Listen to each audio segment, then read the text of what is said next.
안녕하세요. 네. 부동산 PD 남승현입니다. 제가 이제 유튜브를 한 1년 반, 2년 정도 하면서요.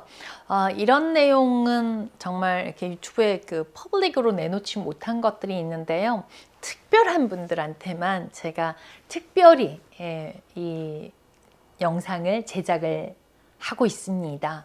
그래서 이런 말은 좀 이렇게 퍼블릭에서는 얘기를 못하지만 귀한 분들한테는 이런 말씀을 좀 더 자세하게 드리려고 하는데요. 부동산을 구입할 때 이제 현금으로 사는 경우도 있고 융자를 그러니까 대출을 받아서 사는 경우가 있잖아요. 그래서 첫 번째는 이제 융자에 대한 얘기를 좀 해볼 텐데요. 특별히 제가 이제 그 세금 보고를 하지 않는 사람이 융자를 하는 경우에는 이제 그 고용 확인 프로그램이라 그래서 BOE라는 게 있고 외국인 융자가 있어요. 근데 외국인 융자를 좀 더 중점으로 말씀을 드릴게요.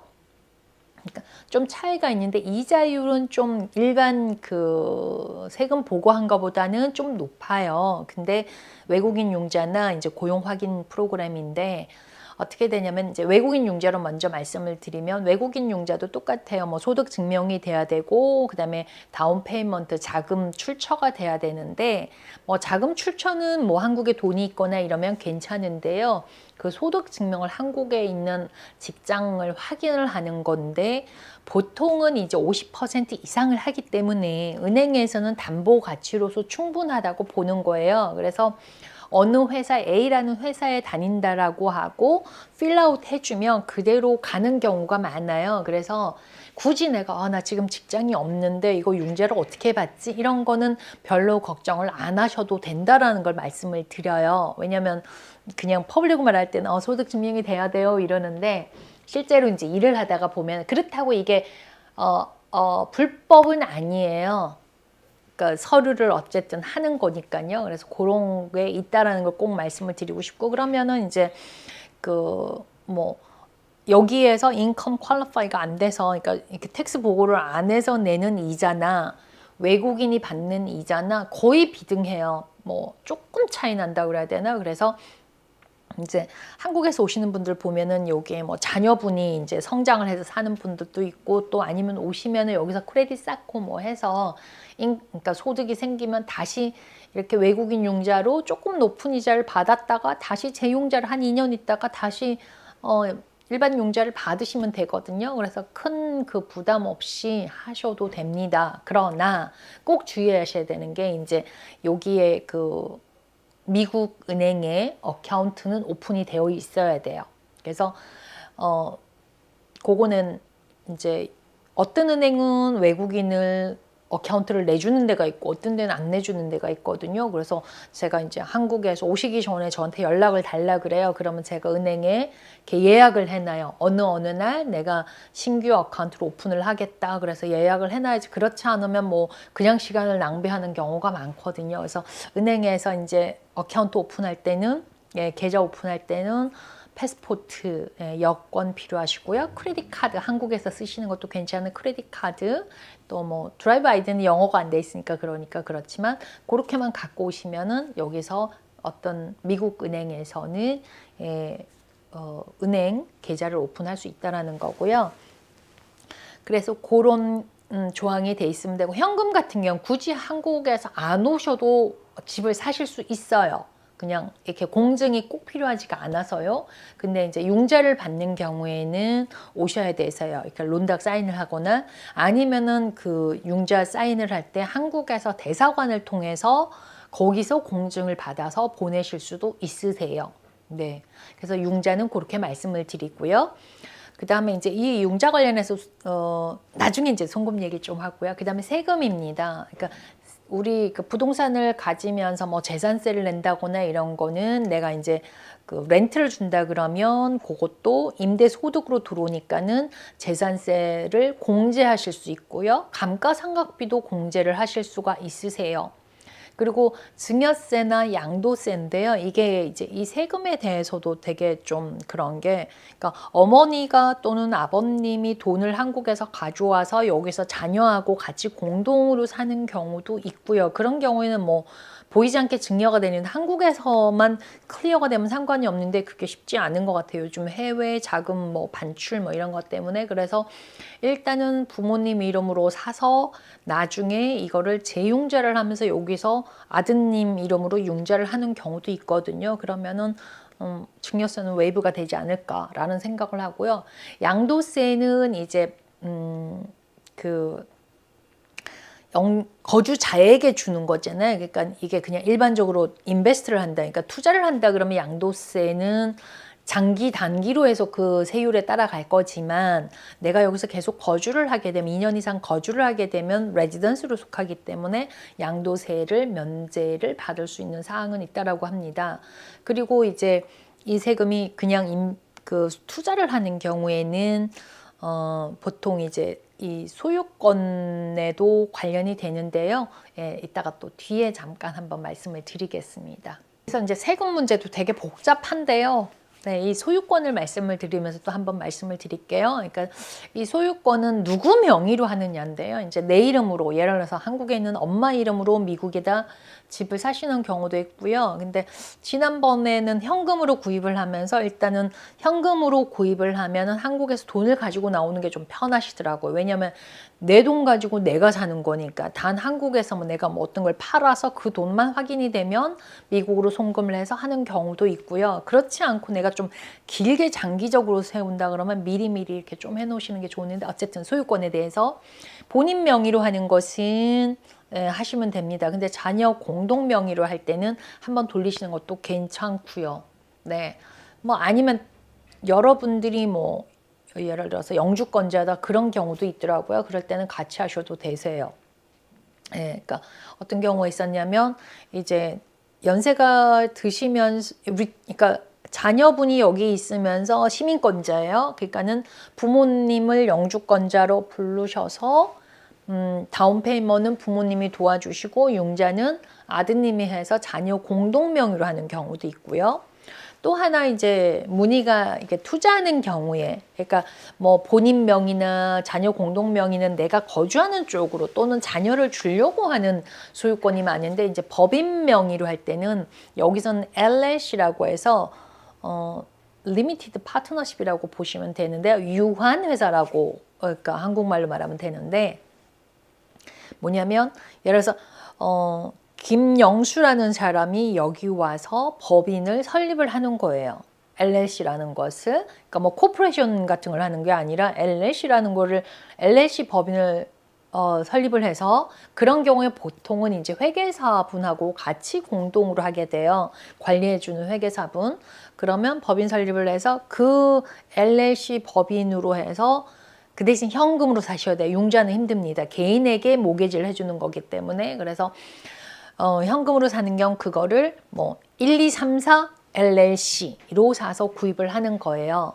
그러면 이거는 나중에 양도소득세에서도 세금 연기라는 게 있잖아요. 예를 들어서 내가 100만 불에 사서 200만 불에 팔면 100만 불의 양도소득이 생긴 것을, 그 다음에 내가 200만 불짜리를 다시 부동산을 구입하면 세금을 내지 않고 세금을 연기해주는 그 혜택을 받을 수 있다는 거고요.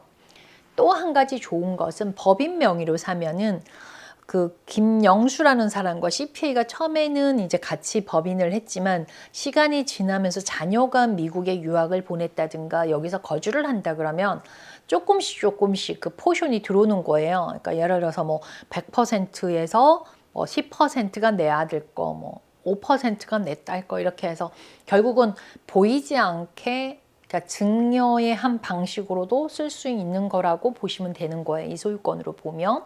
예. 그 다음에 이제 네 번째는 송금에 관한 건데요. 이 송금이 굉장히 큰 문제더라고요. 뭐 해외, 아까도 얘기했지만 해외 자금 반출법, 뭐 해외 계좌, 뭐 이런 게 되게 많다. 한국은 이게 되게 복잡해요.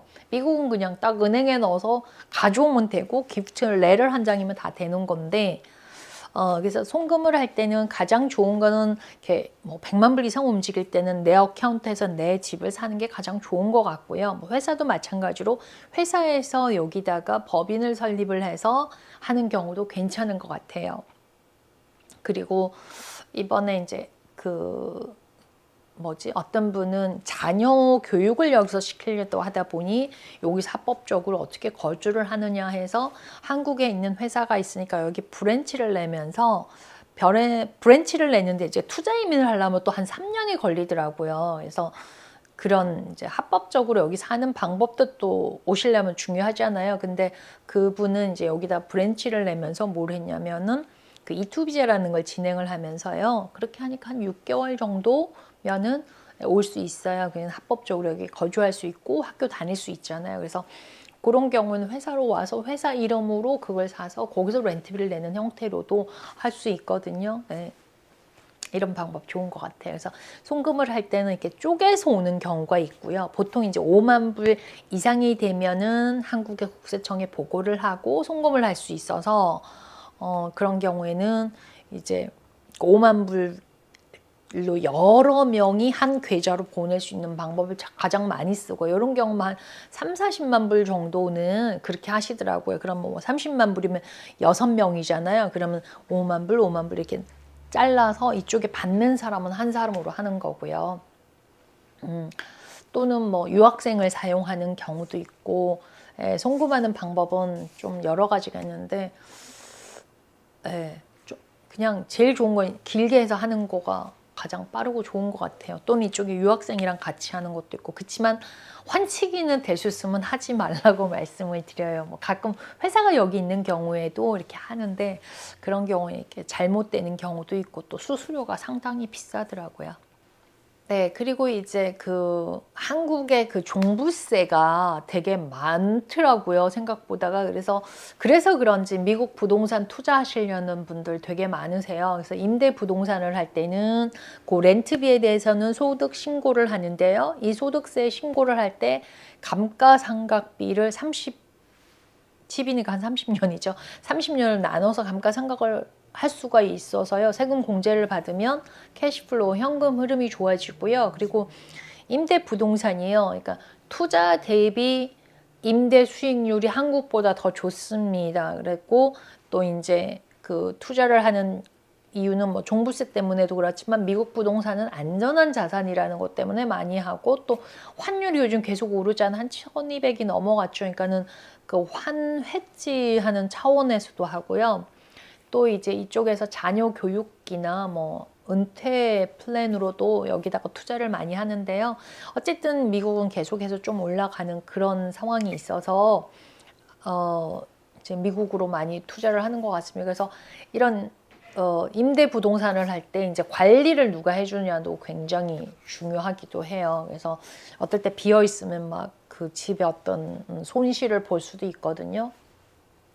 그 다음에 이제 마지막으로 그러니까 어떤 일이든 부동산이라는 것은 뭐 건물을 사든 집을 사든 뭘 사든 간에 상당히 큰 거잖아요. 뭐 신발을 사거나 밥을 사 먹거나 그런 거는 굉장히 다르니까. 그래서 뭐든지 사람을 잘 만나야 되는 것 같아요. 그래서 일단 뭐 제하고 같이 일을 해주시면 좋지만 만약에 그렇지 않더라도 어떤 부동산 중개인을 만날 때 우리는 라이센스를 갖고 일을 하거든요. 그래서 좀 더 그 knowledge가 좀 많아야 되고요. 특히 요즘 같은 경우에는 매물이 많지가 않다 보니까 경쟁이 되게 심해요. 뭐 웨어하우스도 그렇고 집도 그렇고 뭐 그러니까 되게 안 팔리는 뭐 리테일이나 이런 건 좀 그렇지만 좀 좋은 물건들은 경쟁이 되게 심해서 솔루션이 좋은 부동산 중개인이 필요해요. 되게 스마트해야 돼요. 예를 들면 제가 할 때도 이제 어떤 분 이렇게 그렇게 스트롱한 바이어는 아니었지만 그 간호사여셨거든요. 그래서 제가 간호사분한테 그럼 간호사 그 자격증을 좀 달라 그래서 이제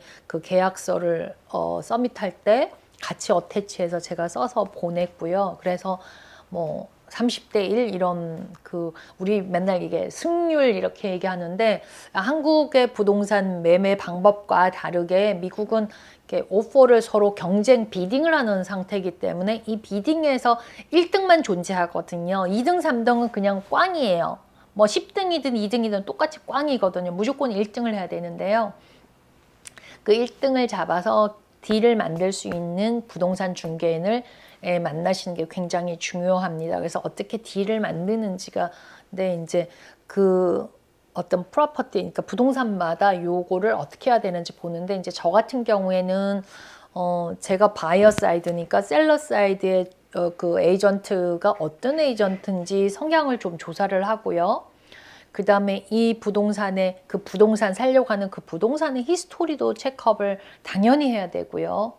그 다음에 이제 다른 바이어들이 어떻게 오는지도 해요. 그래서 굉장히 정말 선택과 집중을 정확하게 해야지 되는데, 그래서 저는 승률이 한 80%라고 자랑을 하는 게 그 디테일에서 좀 차이가 나는 것 같거든요. 그래서 일단은 부동산을 무조건 사면 이득이 된다라고 얘기했던 게, 작년에도 제가 계속 그 얘기를 했어요. 무조건 집을 사세요 그랬는데 작년에 사신 분들 30% 이상에 남겼죠, 이유를. 그래서 앞으로도 인플레이션이 계속되면은 뭐 보이는 자산에다가 해야 된다는 생각을 하는데, 좀 더 자세한 그러니까 항고가 필요하시면 사실 개인적으로 이렇게 연락을 주시면 좀 더 이렇게 커스터마이저 돼서 필요한 것들을 제가 컨설팅을 해드리도록 하겠습니다. 그래서 부동산 구입을 할 때 중요한 거는, 가장 중요한 건 사람이에요. 중개인이 있으면 뭐 거의 다 웬만한 건 다 해결을 해드리잖아요. 그래서 융자라든지